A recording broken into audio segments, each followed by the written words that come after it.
నమస్తే, జర్నలిస్ట్ మీ కేఎంఆర్.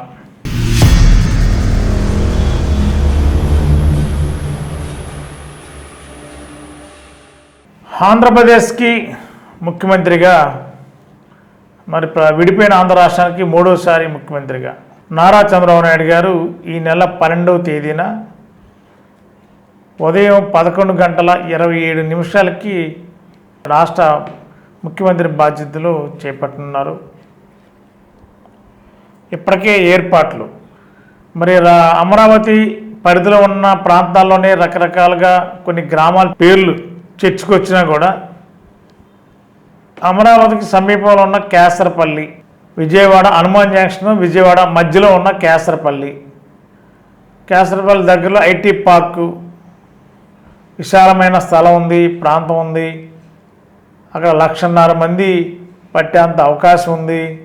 భారత ప్రధానితో పాటు కేంద్ర మంత్రులు, వివిధ రాష్ట్రాల ముఖ్యమంత్రులు, వివిధ రాష్ట్రాల మంత్రులు పెద్ద ఎత్తున చంద్రబాబు నాయుడు గారి యొక్క ప్రమాణ స్వీకార మహోత్సవానికి రావడానికి కూడా అన్ని ఏర్పాట్లు చకచకా జరుగుతున్నాయి.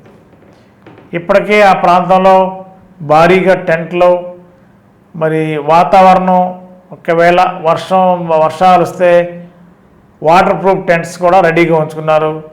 హైదరాబాద్ నుంచి పెద్ద ఎత్తున వెహికల్లో లోడ్లు ఆల్రెడీ తరలించారు.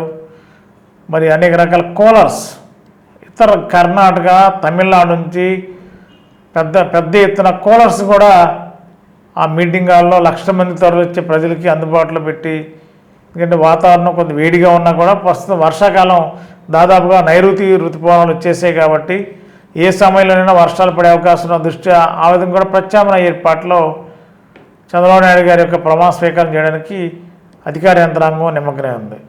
తెలుగుదేశం పార్టీ సంబంధించిన రాష్ట్ర అధ్యక్షుడు, ప్రస్తుత అధ్యక్షుడు కింజారపు అచ్చెన్నాయుడు గారు ఇప్పటికే పోలీస్ ఉన్నతాధికారులతో, రెవెన్యూ అధికారులతో ప్రత్యేకంగా చంద్రబాబు నాయుడు గారి యొక్క ప్రమాణ స్వీకార ఏర్పాట్లపై సమీక్షించారు.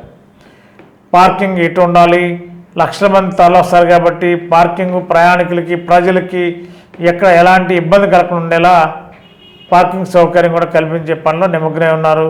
వచ్చిన వారందరికీ భోజన సదుపాయాలు, ఏ ప్రాంతాల నుండి ఏ జిల్లా నుంచి ఎంతమంది వస్తారు, వాళ్ళు రావడానికి బస్సుల సౌకర్యం కల్పించాలా.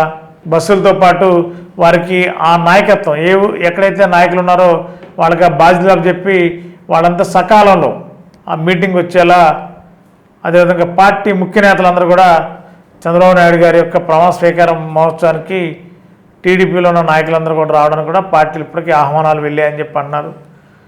ఏదేమైనా ఈసారి జరిగే చంద్రబాబు నాయుడు గారి ప్రమాణ స్వీకారం చాలా డిఫరెంట్గా, పెద్ద ఎత్తున ప్రజల సమక్షంలో, ఒకప్పుడు ప్రజల సమక్షంలో చేశారు కానీ పదవి తీసుకున్న తర్వాత బ్యూరోక్రసీ కనుసరణలో నడిచిన ప్రభుత్వం ఈసారి ఏది చేసినా ప్రజల సమక్షంలోనే, ప్రజలతోనే ముందుకు వెళ్తామని చెప్పి చంద్రబాబు నాయుడు గారు స్పష్టంగా చెప్పారు.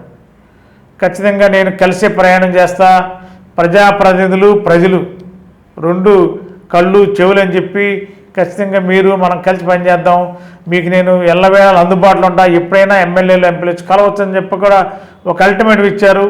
ఒకప్పుడు చంద్రబాబు నాయుడు చూశారు, 24లో చంద్రబాబు నాయుడిని చూడబోతున్నారని చెప్పి ఆయన స్పష్టంగా చెప్పారు.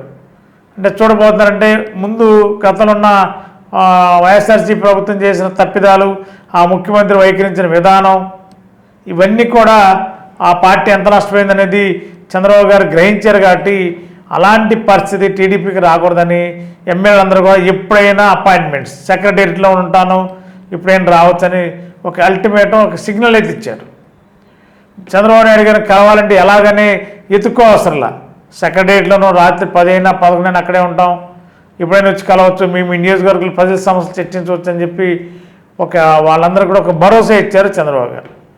ఈ ప్రమాణ స్వీకార మహోత్సవాన్ని కూడా పెద్ద ఎత్తున నియోజకవర్గాల నుండి, దగ్గరగా ఉన్న నియోజకవర్గాల నుంచి కూడా భారీ ఎత్తున, అదేవిధంగా రాయలసీమ జిల్లా నుండి ఎక్కువగా రావడానికి, ఎక్కువగా వచ్చేలా ప్లాన్ చేస్తున్నారు చంద్రబాబు గారు అనుచరగణం అంతా కూడా. ఎందుకంటే ఈసారి భారీగా పట్టం కట్టారు తెలుగుదేశం పార్టీకి, గతంలో ఎన్నడూ లేని విధంగా. ఎన్టీఆర్ గారు ఉన్నప్పుడు అంత భారీ విజయాలు లేవు అక్కడ.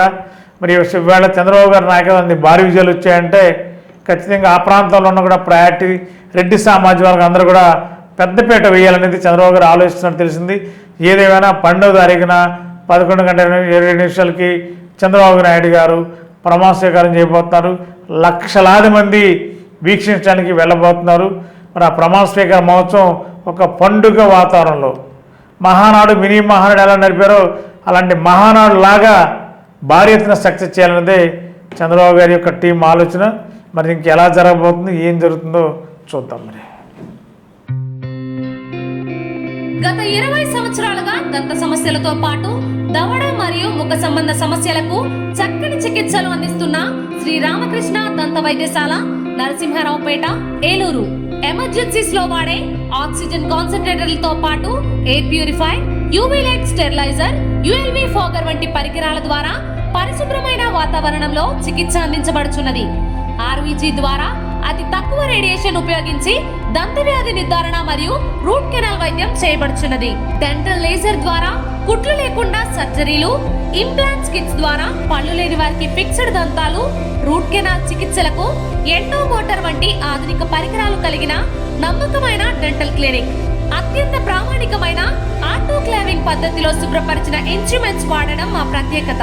దంత సమస్యలకు చికిత్సతో పాటు విరిగిన దవడ మరియు ముఖ ఎముకలకు చికిత్స, ఎత్తు మరియు వంకర దవడలకు కాస్మెటిక్ సర్జరీ, యాక్సిలోఫేషియల్ వంటి చికిత్సలకు చిరునామా శ్రీ రామకృష్ణ దంత వైద్యశాల, వేములపల్లి రెసిడెన్సీ అపార్ట్మెంట్, నరసింహారావుపేట, ఏలూరు.